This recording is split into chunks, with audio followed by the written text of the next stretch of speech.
नमस्कार, SPT news में आपका स्वागत है। पेश है 21 मार्च शुक्रवार दोपहर 3:15 बजे राजस्थान की 15 बड़ी खबरें। सबसे पहले नजर डालते हैं आज की हेडलाइंस पर। राजस्थान में फिर दर्दनाक हादसा, टक्कर के बाद 4 टैंकरों में लगी भीषण आग, जिंदा जला ड्राइवर, मच गई अफरा तफरी। पूर्व कलेक्टर नन्नूमल पहाड़िया को रिश्वत प्रकरण में राहत। मर्चेंट नेवी में नौकरी का झांसा देकर धोखाधड़ी। अच्छी सड़कों पर टोल के नाम पर हो रही लागत से ज्यादा उगाही। पंजाब में कई तारीखों में छुट्टी का ऐलान, बंद रहेंगे दफ्तर। और अब खबरें विस्तार से सुनिए। राजस्थान में एक बार फिर भीषण हादसा हो गया है। भीलवाड़ा जिले में भीलवाड़ा कोटा राजमार्ग पर लाडपुरा चौराहे के पास शुक्रवार सुबह एक तेज रफ्तार टैंकर ने 3 टैंकरों को टक्कर मार दी। हादसा इतना जबरदस्त था कि चारों गाड़ियों में भीषण आग लग गई। हादसे में एक ट्रक ड्राइवर जिंदा जल गया और 4 ट्रैक्टर जलकर खाक हो गए। हादसे के बाद आग लगने से मौके पर अफरा तफरी मच गई। सूचना पर थाना प्रभारी प्रशिक्षु IPS जतिन जैन, बिगोत थाना प्रभारी जय सुल्तान सहित पुलिस जाब्ता मौके पर पहुंचा। दमकल की गाड़ियों ने आग पर काबू पाने का प्रयास किया, लेकिन तब तक चालक जिंदा जल गया। दमकल कर्मियों के साथ बड़ी संख्या में ग्रामीण भी आग बुझाते नजर आए। राजस्थान हाईकोर्ट से पूर्व कलेक्टर नन्नूमल पहाड़िया को बड़ी राहत मिली है। हाईकोर्ट ने पहाड़िया के खिलाफ ACB कोर्ट में चल रही आपराधिक कार्रवाई को रद्द कर दिया। जस्टिस गणेशाराम मीना की अदालत ने यह आदेश नन्नूमल पहाड़िया की याचिका पर सुनवाई करते हुए दिया। अदालत ने अपने आदेश में कहा कि ACB नन्नूमल पहाड़िया द्वारा रिश्वत मांगने और रिश्वत लेने का कोई ठोस सबूत नहीं दे पाई। ऐसा लगता है कि मामले को केवल सनसनीखेज बनाने और मीडिया ट्रायल करवाने के लिए याचिकाकर्ता को आरोपी बनाया गया, क्योंकि वह एक वरिष्ठ IAS अधिकारी था। सीकर के फतेहपुर सदर थाना इलाके में मर्चेंट नेवी पर इलेक्ट्रिशियन की पोस्ट पर नौकरी लगवाने के नाम पर धोखाधड़ी का मामला सामने आया है। युवक से 4,85,000 रुपए हड़प लिए गए, लेकिन नौकरी नहीं लगवाई। पुलिस मामले की जांच कर रही है। सीकर के फतेहपुर सदर थाने में अशोक कुमार द्वारा रिपोर्ट दर्ज करवाई गई कि उसके जीजा मनोज कुमार घर पर आए हुए थे। इसी दौरान मनोज कुमार के पास उसके गांव के रहने वाले दिनेश कुमार का कॉल आया, जिसने कहा कि तुम्हारा साला अशोक ITI का कोर्स किया हुआ है, उसे मर्चेंट नेवी में इलेक्ट्रिशियन के पद पर नौकरी लगवा दूंगा। इसके बाद दिनेश बाइक लेकर अशोक के घर आया और मर्चेंट नेवी में नौकरी लगवाने के नाम पर 2,65,000 रुपए लेकर चला गया। बाकी 2,20,000 रुपए किश्तों में देने की बात कही। साथ ही अशोक को अपने स्तर पर एक डिप्लोमा करने को कहा। देश में अच्छी सड़कों पर टोल के नाम पर लागत से ज्यादा कितनी उगाही कर रही है, इसकी बानगी केंद्रीय परिवहन मंत्री नितिन गडकरी ने लोकसभा में दिए उल्लिखित उत्तर में खुद स्वीकार की। गडकरी ने बताया कि जयपुर दिल्ली नेशनल हाईवे पर पिछले 16 साल में सड़क परिवहन मंत्रालय ने 8,919 करोड़ रुपए हाईवे पर खर्च किए, जबकि टोल वसूली इससे कहीं ज्यादा 11,945 करोड़ रुपए हो चुकी है। गडकरी ने नागौर सांसद हनुमान बेनीवाल के सवाल पर लिखित जवाब में यह जानकारी दी। बेनीवाल ने खस्ताहाल सड़कों पर टोल वसूली के औचित्य के बारे में सवाल पूछा था। पंजाब में इस महीने के अंत में लगातार 3 छुट्टियां आ रही है। राज्य सरकार ने सोमवार को 31 मार्च को भी छुट्टी घोषित कर दी है। इस दिन ईद उल फितर है, जिसके चलते पंजाब सरकार ने पूरे राज्य में छुट्टी की घोषणा की है। इस दिन स्कूल, कॉलेज, कार्यालय और अन्य शैक्षणिक संस्थान बंद रहेंगे। यहाँ यह भी बता दें कि 31 मार्च को सोमवार है, जबकि 30 मार्च को रविवार है। इसके अलावा शनिवार को भी कुछ स्कूल और दफ्तरों में छुट्टी है, इसलिए शनिवार, रविवार और सोमवार को लगातार 3 छुट्टियां रहेगी। मेवाड़ के सुप्रसिद्ध कृष्ण धाम श्री सांवलिया सेठ मंदिर में 13 मार्च को होली दहन के दिन खोले गए भंडार से निकली राशि की गिनती 5 चरणों में पूरी हो गई है। इस दौरान दान पात्र से कुल 24,44,94,700 रुपए, 135 किलो से अधिक चांदी और 1100 ग्राम से अधिक सोना प्राप्त हुआ। वहीं भेंट कक्ष, मनी ऑर्डर और ऑनलाइन माध्यम से 4,64,68,692 रुपए का चढ़ावा आया। कुल मिलाकर मंदिर को 29,09,63,292 रुपए की दान राशि प्राप्त हुई। दान राशि की गिनती का कार्य 5 चरणों में संपन्न हुआ। जयपुर में नकली सरस घी बिक रहा है। ऐसा पहली बार नहीं हुआ है, पहले भी ऐसे मामले पकड़े गए हैं।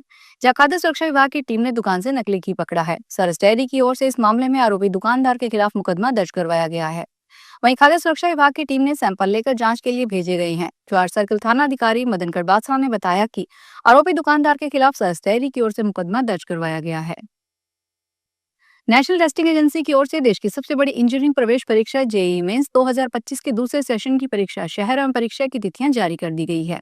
इस बार JEE मेंस अप्रैल परीक्षा 2 से 9 अप्रैल के मध्य संपन्न हो गई, जिसमें 2, 3, 4, 7 और 8 अप्रैल को 9 शिफ्टों में BTech की परीक्षा और 9 अप्रैल को एक शिफ्ट में BArch की परीक्षा होगी। Career counselling expert Amit Ahuja ने बताया कि इस परीक्षा के सेंटर में सिटी इमिग्रेशन जारी कर दिए गए हैं। राजस्थान के पूर्व मुख्यमंत्री अशोक गहलोत दौसा पहुंचे हैं। सबसे पहले जिले के बॉर्डर पर कांग्रेस कार्यकर्ताओं ने गहलोत का जोरदार स्वागत किया।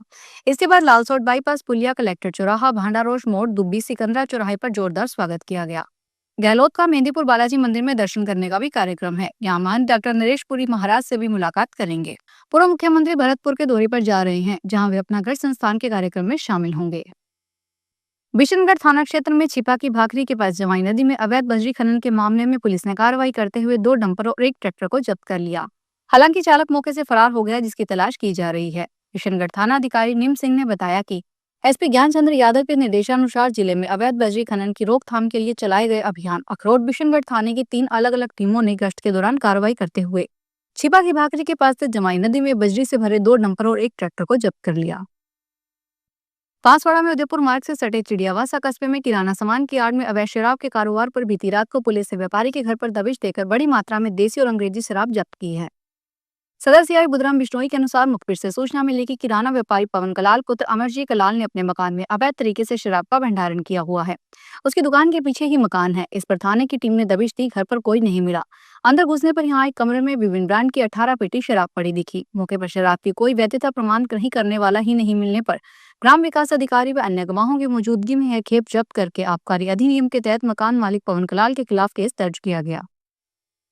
राष्ट्रीय स्वयंसेवक संघ के 3 दिन की अखिल भारतीय प्रतिनिधि सभा आज 21 मार्च को सुबह बेंगलुरु में शुरू हुई। इस बैठक की शुरुआत में कांग्रेस के नेता और पूर्व प्रधानमंत्री मनमोहन सिंह को श्रद्धांजलि दी गई।